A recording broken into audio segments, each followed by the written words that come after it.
Hola Jesús, ¿cómo te va? ¿Cómo andás después del último café? Hola José, muy bien. Aquí con ganas de tomar otro contigo y de compartir este ratito. Muy bien, muy bien. Me parece bien, digamos, no solo compartir el café, sino charlar de un tema que me parece muy importante, dado los tiempos que corren y la modalidad de la atención médica. Sabemos que hoy hay múltiples presiones en la atención médica. Saquemos la situación de la pandemia, hablemos de una situación prepandemia aún así. Y también muchas veces la relación de confianza entre médico y paciente, que hace que el paciente se atreva más a preguntar o que el médico le dé más espacio al paciente para preguntar. Entonces, obviamente, como la consulta es corta, hay muchas cosas para abordar, es probable que el paciente se quede con preguntas, con dudas, y eso lo moviliza a buscar información. Entonces, ¿cómo es este proceso o cómo vos ves en tu consulta que los pacientes abordan con vos este tema de necesito conocer más de mi enfermedad crónica? Yo creo que es realmente importante este punto de la información y de buscar, ¿no? Lo que me llega varias veces, he visto, ¿no?, a personas que salen de la consulta médica y realmente se quedan como, ¿qué es esto que me pasa, ¿no? ¿Qué es esto que tengo? Y les lleva a buscar esa información en diferentes medios o en otros apartados que no son la parte sanitaria, ¿no?, que es donde considero que debería ir, ¿no? De hecho, muchas veces se le vuelve a remitir a la persona a que vuelva a consultar al médico, haga una llamada o lo que sea, para que esa información le llegue más clara, ¿no? ¿no? O más acertada, ¿no? Más veraz, Ujú. ¿no?, como solemos decir así.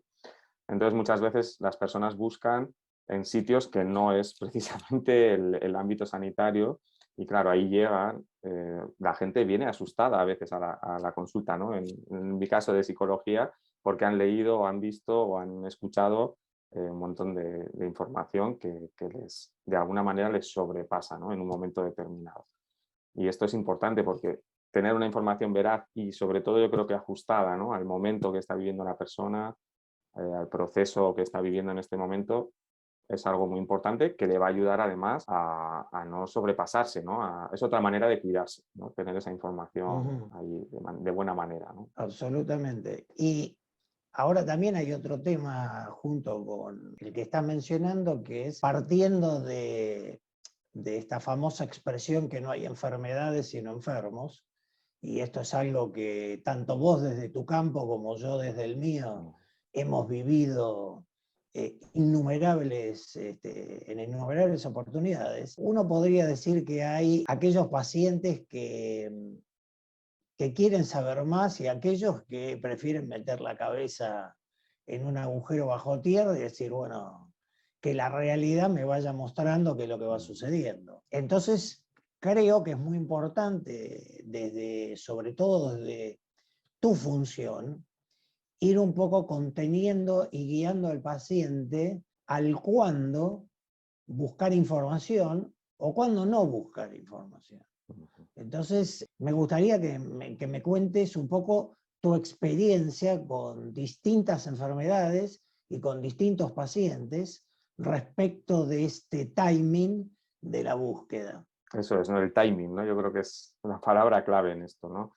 Creo, lo venimos hablando también, ¿no?, como la enfermedad como proceso, ¿no?, de encuentro también con el diagnóstico, con los tratamientos, con todo lo que implica, ¿sí?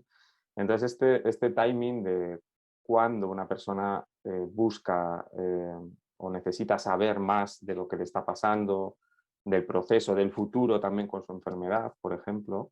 Sí, recuerdo a una persona pues, con esclerosis múltiple que decía, ¿no? Dice, yo no quiero saber más, ¿no? Estaba al principio del diagnóstico y decía, dice, yo me quedo aquí. O sea, de momento que no me digan más, no quiero conocer a otras personas tampoco que estén en otra fase o en otro momento de este proceso. Y es importante respetar eso, ¿sí? Porque eso también es el proceso psicológico, ¿no?, y el tiempo que necesitamos emocionalmente, mentalmente también para procesar todo lo que está pasando, ¿no? Dependiendo de qué enfermedad también, pues eso es importante. A veces es verdad que esa realidad nos va a golpear, con un poco esta palabra, ¿no? Por ejemplo, porque hay que hacer una intervención quirúrgica que igual en el principio pues no estaba planteada, ¿no? Y de repente vuelve o toca.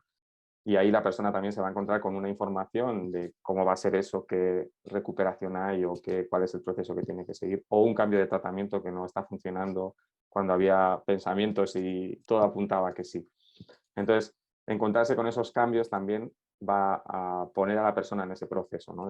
Pero claro, necesitamos tiempo para hacer eso. Entonces, el cuándo es ajustarlo a cada persona y ese acompañamiento desde el personal sanitario va a ser también muy importante, ¿no? Y en mi caso, mi función como psicólogo también, ¿no? De ir viendo en qué momento está la persona, qué es lo que necesita ahora saber, qué es lo que le ayuda, ¿no? Y para qué le sirve también no saber. Eso también es muy importante porque eso también ayuda en un momento determinado, ¿sí? Sobre todo respetando esa verdad, ¿no? Y esa información veraz que necesita la persona en un momento o en otro. Esto que vos estás diciendo a mí me hace reflexionar que ahora viéndolo desde el lado del médico, que digamos es como sería el que empuja la piedra que empieza a rodar, ¿no? Digamos, uno tiene que saber, o por lo menos tiene que intentar ver con qué fuerza empuja esa piedra y de qué manera, qué orientación le da, porque de pronto el médico puede tener mucha ansiedad por transmitirle al paciente detalles de la patología. Pero si el paciente no es receptivo, en ese momento por lo menos, bueno, uno como médico tiene que juntar un poco el reel y, bueno, y esperar, darle tiempo. Sí es importante que si el paciente no quiere, no puede o no prefiere no escucharlo, sí de pronto tener una charla aparte con la familia, como para que la familia esté, digamos, al tanto de la historia, porque no podemos ser ingenuos, hay un montón también de problemas legales detrás de todo esto, y bueno, el médico no tiene que tomar esa actitud defensiva de yo me quiero cubrir por los problemas legales, le descargo el camión con todos los materiales en la puerta de la casa y que después el paciente haga lo que quiera, porque, porque de pronto ese paciente en ese momento no está en condiciones ni de levantar una pala de arena. Entonces uno debiera, teóricamente, pero es un buen ejercicio para los médicos, porque pasa muchas veces que uno como médico lanza esa piedra, pero después no tiene o sea, en la próxima consulta, y quizás pasaron un montón de cosas que uno no las ve, sobre todo con, por ejemplo, con la enfermedad que vos mencionaste, la esclerosis múltiple. Las consultas habitualmente suelen ser cada 3 meses en pacientes, digamos, razonablemente estables o con sin que haya sido después de un brote, etc. Y bueno, y después en 3 meses hay un mundo de sucesos que uno no los conoce. Y en general, y quizá hasta cierto punto, el médico ha sido responsable no por querer hacerlo voluntariamente, pero en su afán de informar, logró efectos que son indeseados. Ahora, vayamos al otro punto, en donde el médico no da demasiada información, por lo que fuere. Entonces, esto evidentemente en un grupo de pacientes, y a veces si no es el paciente, es el entorno del paciente que busca y que le comenta. ¿Cuáles en tu experiencia son las fuentes habituales a los que recurren los pacientes para esta información adicional, llamémosle, y qué representa, digamos, qué capacidad de una interpretación correcta de esa información, que eso es lo que a mí en sí me preocupa? Sí, realmente esas fuentes adicionales, por lo general suele ser Internet, ¿no? Que es buscar la información bueno, en foros, este tipo ¿no? de personas, ¿no? Que cuentan sus experiencias, vídeos de gente que ha vivido tal enfermedad y lo que ha hecho para vivir con ella o lo que sea. Esa es una, ¿no? Una parte. Otra sí que están la parte de personas O sea, eso desde internet, digamos, es una manera. Otra parte serían las personas que, bueno, personas que puedan conocer, ¿no? Otros pacientes, digamos, que compartan la misma enfermedad Ujú. y que puedan haber vivido algo parecido o vayan por ahí. Y otras suelen ser también, por ejemplo, las asociaciones o espacios, ¿no? que facilitan, bueno, que están especializados, ¿no? en atender o acompañar más Correcto. bien a estas personas, ¿no? Quizás aquí hay como en cada uno un punto importante. En Internet yo creo que siempre, ¿no? es recomendable orientar a la persona a páginas oficiales, ¿no? porque a veces hay muchas experiencias individuales, historias personales que te puedes agarrar, ¿no? Como decimos aquí, a un clavo ardiendo, ¿no? Porque te dan Ujú. esperanza o te dan tal, pero igual no tiene nada que ver en realidad con tu vivencia, ¿no? O cuál va a ser tu experiencia con la enfermedad. Entonces, a veces las personas toman decisiones muy radicales en base igual a una persona que ha hecho tal cosa. Por ejemplo, una dieta que le ha hecho un gran cambio y eso puede ser Sí, sí. contraproducente para quien lo busca, ¿no? O quien lo escucha. Entonces hay que cuidar mucho y ir a páginas oficiales que realmente investiguen, incluso en las enfermedades raras, ¿no? En las enfermedades más, ¿no? que también son crónicas, pero que son nuevas, ¿no? o que hay muy poquita gente.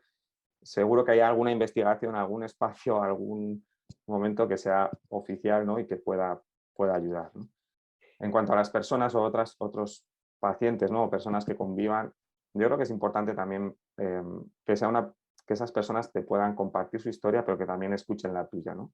Y que no impongan su historia, porque ahí es donde entramos en el miedo, ¿no? También, o en situaciones que nos pueden chocar, ¿no? O yo qué sé, o llevar por caminos que igual no son lo que nos va a pasar. Ese es el tema, ¿no? Que no sabemos Correcto. cómo va a ser el camino. Entonces, cuidar un poco eso, ¿no? Buscando a personas que puedan realmente, pues bueno, compartir, hacer, hasta donde uno también pueda sentir que escuchar a otras personas con la misma situación o una situación parecida les puede ayudar, ¿no? Que si sientan que les ayuda, que sigan, que si no, puedan descartarlo. Y en el Correcto. movimiento asociativo, que yo creo que es súper importante, ¿no? del que yo formo parte en varios momentos también de mi vida profesional, aquí lo importante es que muchas personas tienen miedo y dudas de ir a una asociación o a un espacio que sea especializado en su tema por encontrarse a personas que están como ella y que puedan estar también peor o tener que hablar de lo que les pasa o lo que sea. Entonces ese miedo a veces echa muy para atrás a las personas y no van. Y puede ser un Absolutamente. espacio que para eso suelen ser profesionales o personas que están muy preparadas o con muchos años de experiencia, pueden acoger muy bien y dar la información de una muy buena manera, al ritmo que necesita la persona. Ofrecerle lo que la persona puede necesitar, no lo que, eh, yo qué sé, ¿no? sino escucharle bien y poder atenderle, ¿no? Entonces, es algo que puede ayudar mucho, que da miedo por un lado, pero que muchas veces cuando la gente conecta, ¿no? con una asociación le puede ayudar mucho, hasta donde necesite, ¿no? Y al ritmo que necesite, ¿no? que yo creo que esa Exactamente. es clave. Exactamente. Bueno, realmente muy, muy importante todo esto que has comentado, Jesús, porque eh, digamos, a veces no se trata de acumular ni de ignorar, no ir a ninguno de los dos extremos e ir siguiendo el ritmo que cada paciente es capaz de, es como la comida se come de a bocados. No hay, entonces primero uno, después el otro, y el ritmo de los bocados es de acuerdo a la capacidad que tenga cada uno para masticar y tragar. Y esto es lo mismo, y creo que habría que, cada uno tiene su ritmo de masticación y deglución, que no es solamente una comparación anatómica, sino que también tiene que ver con los procesos emocionales. Pero ese tema lo dejamos para otro café, si no te parece mal, Jesús. Muy bien. Te agradezco mucho la charla, la verdad, súper interesante. Y bueno, ahora llegó el momento de tomar el café, porque si no, se Si no, enfría. ¿para qué? Exactamente. Bueno, Jesús, hasta el próximo café y muchas gracias por la charla. Muchas Abrazo. gracias a ti. Nos vemos pronto. ¿Cómo no?